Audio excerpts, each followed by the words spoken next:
Moms, if you're like me, you love it when there's a faith-based movie that speaks to a family situation that you know of right now. Today, on the Front Parking Spot podcast, I have Christian movie director and producer David Alford, and we're going to be talking about just that. Stay tuned for the Front Parking Spot podcast. Hello, moms. Welcome to the Front Parking Spot podcast. I am so glad you're here. I'm Jennifer Bosma, wife, mom, grandma, former teacher for 23 years, and now a Christian children's book author and your podcast host. Are you a faith-based mom trying to live out a Christian life for your family? Do you want to learn more ways that you can have power over your child's spiritual growth? Inside this podcast, you will find tried and true ideas to grow in your faith and be the best wife and mom you can be. So listen in as you're cleaning up, doing the drive, or matching that sock, and be encouraged to know that God has his front parking spot set aside for you. Hello, moms, and welcome to the Front Parking Spot podcast. Today, I am blessed to have David Alford. He is a producer, director, writer, and founder of Cross Purposes Productions. He has spent decades in the world of storytelling, first in Christian radio, then as a theater actor and director, and now as a filmmaker. After graduating from the University of Texas with a degree in radio, television, film, he worked in Christian music and talk radio before transitioning to teaching and theater. David brings a wealth of knowledge on faith-based filmmaking, from writing and directing to production and distribution. Welcome, David. Thank you so much. So you're very kind to have me here. I am so excited. We were talking a little bit briefly beforehand because, your movies are faith-based. And, we mentioned really quickly that just today that I got a phone call from a dear, dear family friend who is dealing with struggles with their own son with addiction. And your newest movie, Searching for the Elephant, is a tough topic, but it's about that. Tell us a little bit about that, David, and all your movies and the message of faith that you have in them. Thank you. The Searching for the Elephant is our newest film. It is probably, like you said, our grittiest film because it is a story about addiction and a family that's impacted incredibly by addiction. And you and I were talking, it's such a prevalent topic nowadays. I was concerned that maybe some of the folks from my church, my deacons and stuff that came to see it would not get it, but they walked away going, yeah, I know someone, or I have a family member. And that film touched me because it's about a family struggling through that. And it's also a story about redemption and recovery. In order to produce that film, we did have to interview a number of people who are struggling with addiction or going through recovery right now. And we heard their stories and tried to incorporate as much of their experiences into the film as possible, because it's really important to me that we not whitewash the subject. And it's not a movie you can handle in a Hallmark kind of way. It's not fair. It's not fair to the people who go through it. It's not fair to the people who deal with the consequences after recovery. So we felt it was important that it be a story that really reflected their experiences as much as possible. It was really touching at the premiere, the night we showed it to them and brought it in. It's the first time they'd seen the film completed. And just the emotions that came out of some folks in that audience, it left Joe and I, who helps make the movie with me, in tears. It was just very impactful. So we're hopeful that carries on to other places around the world where it's being broadcast. And I can't help to think that when you're making a movie that is so personal to people, of internal struggles and life and deception from the evil one, what are some of the God moments that you had during filming this movie that you just really felt God showed up? Every day we walk on set, and the people that work with us, and just they share their God-given talent. And it takes an enormous amount of people to make a film, and everyone has to be doing their best under oftentimes the most difficult and challenging situations. But one of the young ladies in our cast, her name's Libby Smallbone. Her older brothers are the two members of For King and Country, which is a very well-known Christian pop band. And Libby's older sister is Rebecca St. James. So people from our generation know her as a Christian music artist too. And we were talking with her afterwards, and her parents were visiting the set and watching her do some scenes. And her dad goes, "Do you know she sings and writes music herself?" I'm like, "No, I didn't. She's never mentioned that to me." Well, she had a song that she had written just on her guitar it was so stunningly beautiful and so perfectly matched for this topic. She'd written this song several years before. And when she played it for us, we were all in tears because the song matched it so perfectly. So that song is now the final song that plays at the end of the film and over the credits. And that was just like one of those God moments. Like, I had no idea. I actually didn't even know who she was when I cast her. I picked her out of a talent agency, and she was just happened to be the best actress out of about 40 actresses I reviewed. Had no idea who her family was, didn't recognize the name Smallbone. And so by the time it was all said and done, we were like, wow, what an amazing connection this has all turned out to be. Oh, I love that. And I know Rebecca St. James. That is Yes, I definitely do my too. generation. When you said that, I'm like, I know that. I used to listen to her. I had the CD in my car. This is her Oh, baby yeah. sister. Yeah. Yes. Well, I love your name of your production company, Cross Purposes Productions. That is just like amazing. Tell us a little bit more about more of your movies that listeners could, that our listeners could listen to, and where you think you'll be in 5 years in the Christian movie industry. Well, that's a big question. I'd started off with cross purposes because I was writing a short film. I'd never written a film. It was about 6 years ago, never written a film in my life. And I was trying to write a play for a playwright competition because I was very involved in local theater, and writing a play seemed like a natural extension of what I'd been doing. Sure. As I was writing the play, it didn't quite work as a stage play. And I thought, well, just got a wild hair. Maybe this would work as a screenplay. And I didn't know, and I'd never done one before. So I contacted some friends here locally who had done some short films for some Christian film festivals. I said, is this going to work?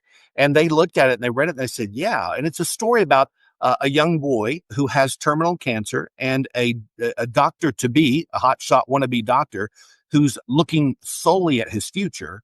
And he's stuck in a hospital room with a boy who has no future. So those two guys were at cross purposes in their lives. And of course, the name Cross Purposes came for the film because we're also trying to make films for the cross, So Right. that play on words was a fun for that. That was the name of that short film. And so when it came time to start a production company, when the film started kind of getting some traction and getting places, that seemed like a natural name for the company as well, too. And it's kind of been our company name ever since. As far as the future, the film industry is so volatile. There's so much changing in it right now. It's such a turbulent Wild West atmosphere that all the boundaries for everything changes every year or so. So Right. literally, you've got streaming platforms have taken over the entire Hollywood industry, and they are kind of choke holding a lot of filmmakers. They're only giving a couple of pennies on the dollar for what they get, and they're keeping all the rest of it. So film industry and the Christian film industry are all in giant flux right now. And the future will tell. Well, of course, with AI throws another monkey wrench into everything. So the future is only going to, I don't even begin to predict the future, what's going to happen to our industry. You know what I love about what you said, and I wrote it down. You said when you did a play, and then you're like, wait, this isn't going the way I want. And it wasn't kind of coming to fruition as you had planned. But then God launched this new idea in you to try something that you hadn't done before. And I think so many of our moms can be, and dads, if they're listening. I know we're getting a much bigger dad audience right now, but there are times in your life where you think you may have to go down this certain path, but God has something more for you.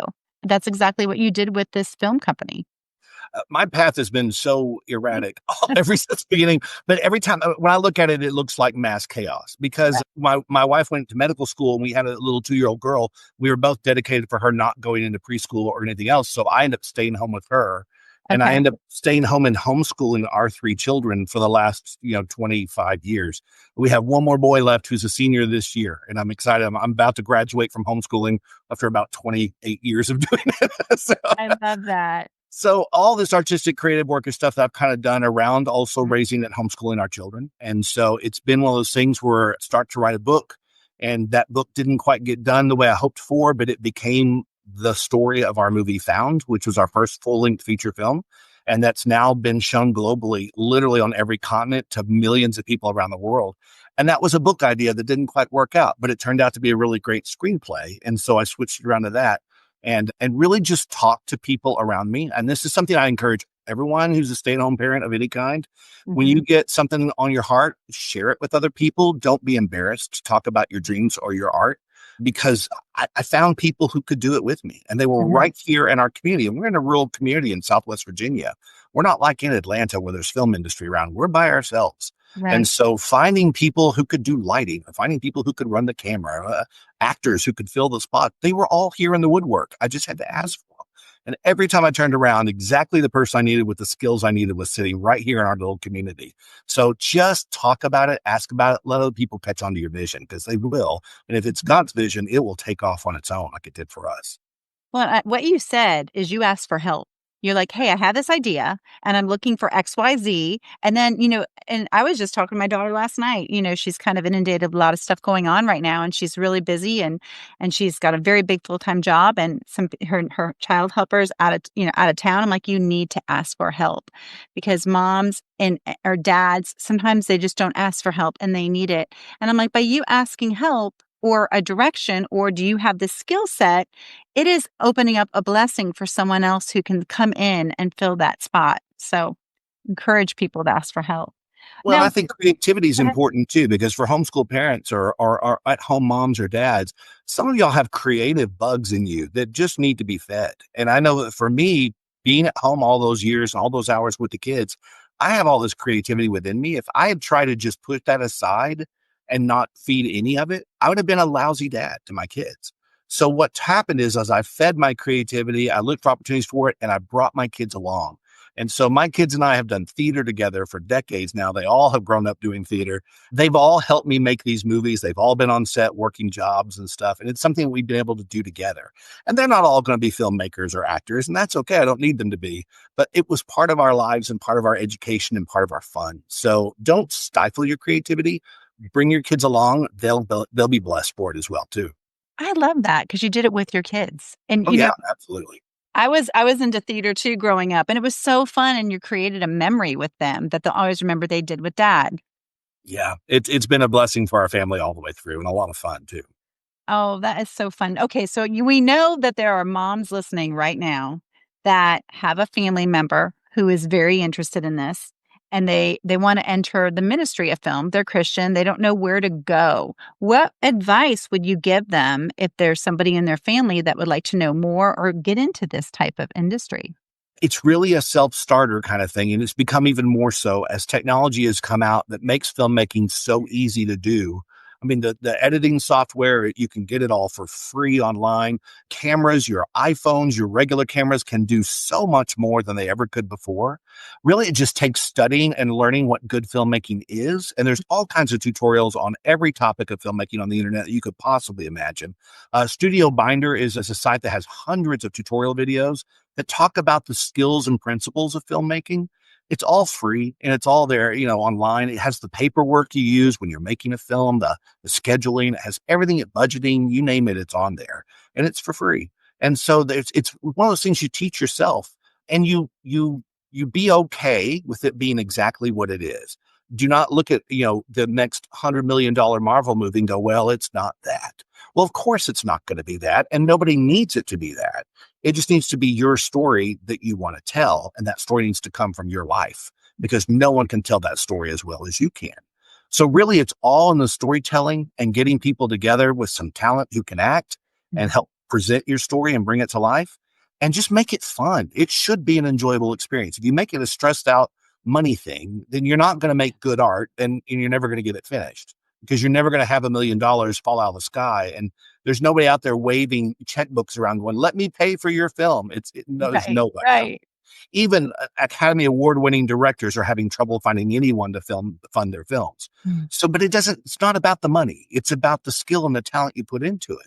There's a great underground of filmmakers who put their stuff up on YouTube and they get discovered because their story takes off and people love what they do. And it's really more about that than it is about being a money making venture. I love what you're saying because it is about the journey. There's very rarely is it a get rich quick scheme at all. And of course, if you could get some income from it, that is just a silver lining. But it is about the journey because you come so far from where you started and where you finish and learning the technology. Sometimes I know before I started podcasting, that was my big hang up. I'm like, oh, I'm not equipped. I'm not equipped to learn the technology. But then I found a great program and it really taught me how to do it. And it's okay to start somewhere and it's okay to have the journey and the lack of perfect. You don't need to be perfect, Right. and that's the thing. Like in these podcasts, if I look back to the very beginning ones, I'd probably like, oh my goodness, but you just have to let it roll. Now, tell me about your movie, the topics. Are they books that you've written? Did you buy when you have the script, where are you finding the scripts? I've written all of them so far, and Joseph, my partner's written some of them with me as well. I've It. created them from scratch. A lot of them come from my own experiences Mhm. or things that I've thought about in a lot of ways, or they're kind of symbolic of things that have happened to me. Maybe not literally what happened. I was never a lost Appalachian boy growing up in the mountains of Appalachia, finding Right. myself in the big city for the first time. That didn't happen. But I was a small town kid who went to a giant state university, and I knew what those feelings were like to be in some place that you didn't know anybody, didn't have, you felt out of place, felt like you were a little backwards in some ways. I had all those feelings. So I applied those feelings to this fictional situation to make it more interesting. So it's all about taking what you've experienced. And what's great about being a writer is you get older, you get better. Right. So it's one of Right. those industries that it's the opposite. You don't have to be the young kid on the block. You've got more life to share when you get older. So writing becomes a little bit easier. You have more to draw from. So yeah, writing is really is great. But I've written all of them on my own, and I would love to adapt some books. That costs money because you have Mhm. to go to the writer. But I now get to the point where people are submitting some books to me and saying, "Hey, I've written this book. I think it would be a great movie." So it's a chance for me to kind of sit down and go through it and see if I might be onto something. So that's exciting to kind of be at that point in my career at this point in time. Right. Do you have what's your I know you said you're almost done with homeschooling. What Yes, Yeah, you're almost graduating from all that. one So more what do you year. see as Yeah, what do you see as your next step, David? I try not to. Like I said, life has been such a twisty turn thing. But when I look back, every step has led to the step before. Mm, I never intended to be a homeschool dad. I was a high school English teacher. right? So I never intended for that to happen. That was never on my radar. But when I look back, God took me through public teacher training. I taught in public school for a couple of years so that I'd be a better teacher for my kids, not realizing that that's what I would be doing. So when I look back at the stepping stones, every stepping stone makes sense, though at the time it seemed a little disconnected. Right. So I would love to get back into writing books. I think that's something that I enjoy a lot. I've never published anything, so that would be a new thing for me. But I'd Mhm. love to get back into writing books. I'm trying to get Joe all trained up so he can take this company and do all the hard work. Because I'm getting to the point where I'd rather sit in my easy chair and just watch the set from my camera. Right. Right. And give Young some people run armchair around. stuff. Yeah, let them run around and spend 14 hours a day out in the heat getting camera shots. It's fun, but boy, it's a lot of work. And so I would love to kind of move out of that and do a lot more writing from that perspective. Well, I am excited to share your Searching for the Elephants movie with my friend who just called this morning. And God's timing is so perfect. Like, he just called out of the blue asking for prayer for his son. And his son is going through this drug addiction. And we all know somebody who has. And I believe that there's going to be a story of redemption because sometimes you're just praying for that reveal for the person. And where can we find your movies? And where can I direct, like, my friend for his son to find your stuff? The easiest way to find our films is at crosspurposes.productions with an S. That website we've built has all of our movies on it, and you can click on individual movies, and underneath it will drop down all the links of the platforms you can watch the movies on, mostly for free if you don't mind commercials. There's a few paid platforms that you may already have. It's some of the most common ones. And so you could watch it without commercials for free if you have those platforms already. And that platform will tell you exactly the link to every film that we've made and how to watch it. Most of them can be found on PureFlix, YouTube, Amazon Prime has most of them. Tubi has a lot of them, which if you watch the Super Bowl this year, you have Tubi because that's what it was on. So, and it's a free app as well too. So you can find all of our movies on those platforms. Wow. And you have to tell me real quick, was Searching for the Elephant.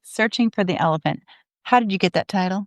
That title is an expression. It's an old ranch hand, and in this story, we have a retired rancher he's been through Vietnam. He's Mhm. very PTSD. He's alone, and he's lived like a hermit for the last 20 years on this rundown old ranch house. And his grandson, who is addicted and has pushed nearly everyone who's ever loved him out of his life, is forced by law to spend a year in an ankle tracker on his ranch with him. Mm, And the love two of it. them who do not know each other are forced to live together. And in doing so, they discover things about themselves and each other that helps them kind of form a family experience. So it's a ranch story. It's a neo-Western. It's got that kind of a Western feel to it.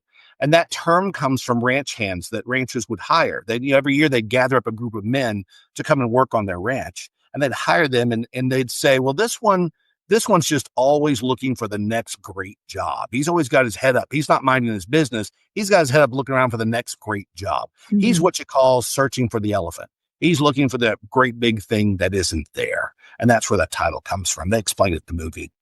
I love it. Well, we are going to have all of your contact info in the show notes so people can find you and also, to encourage the young moms that have somebody who's interested in filmmaking, they could reach out to you and maybe you could give them some more pointed instruction Absolutely. on how to find it. Well, what a blessing. And you told me first, you mentioned it real quick in this podcast about your movie Found, Yes. FOUND period. Mhm. And you mentioned it's a great family film.